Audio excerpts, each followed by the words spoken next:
Welcome to today's Tuesday Tip. If I were a program director, there is one book I would have all of my residents read.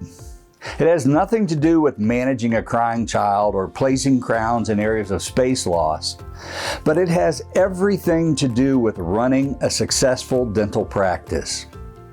Before I tell you the name of the book and a little bit about it, I want to acknowledge that there are many pediatric dentists who don't have a strong desire to either own or run a dental office. And that's perfectly fine.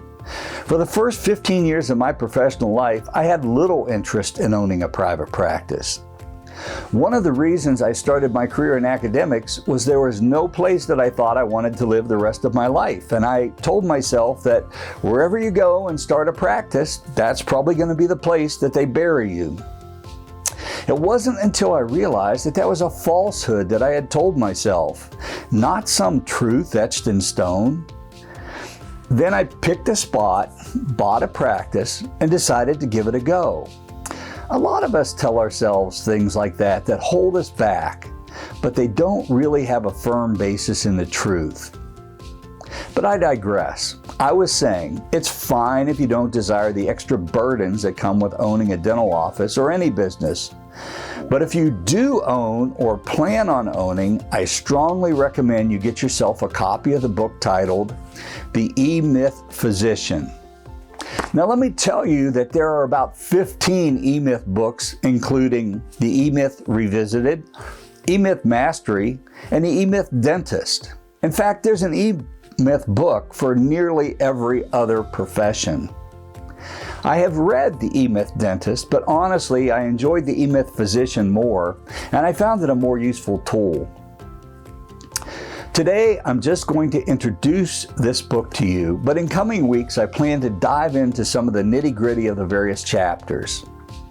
First, what exactly is the E-myth? Well, E stands for entrepreneurial. So this book is about an entrepreneurial myth. And what is the entrepreneurial myth? Well, it's simply that too many small businesses fail to grow because the leaders think like technicians and not entrepreneurs.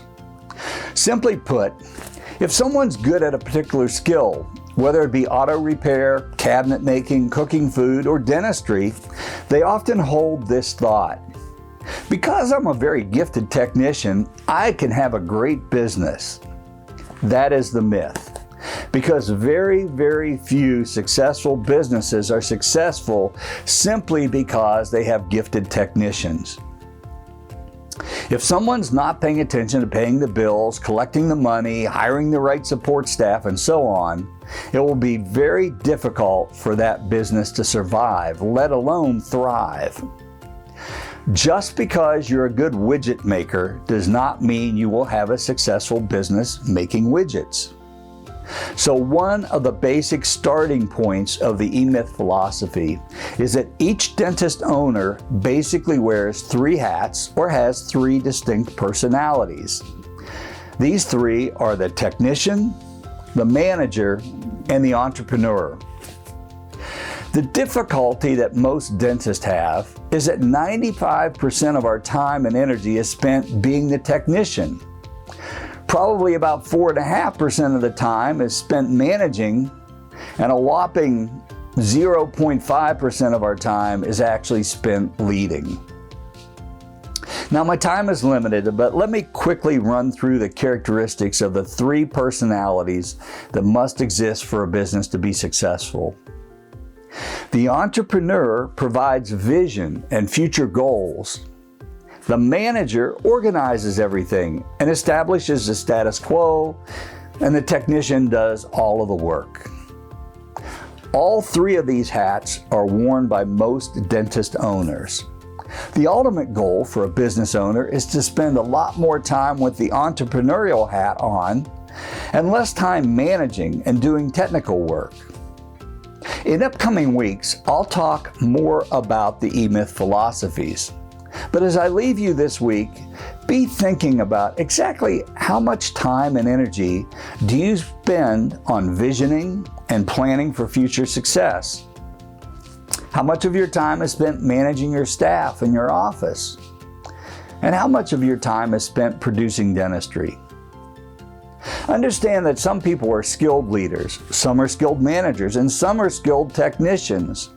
However, for your business to thrive, someone has to be doing all three jobs, and it may not be you.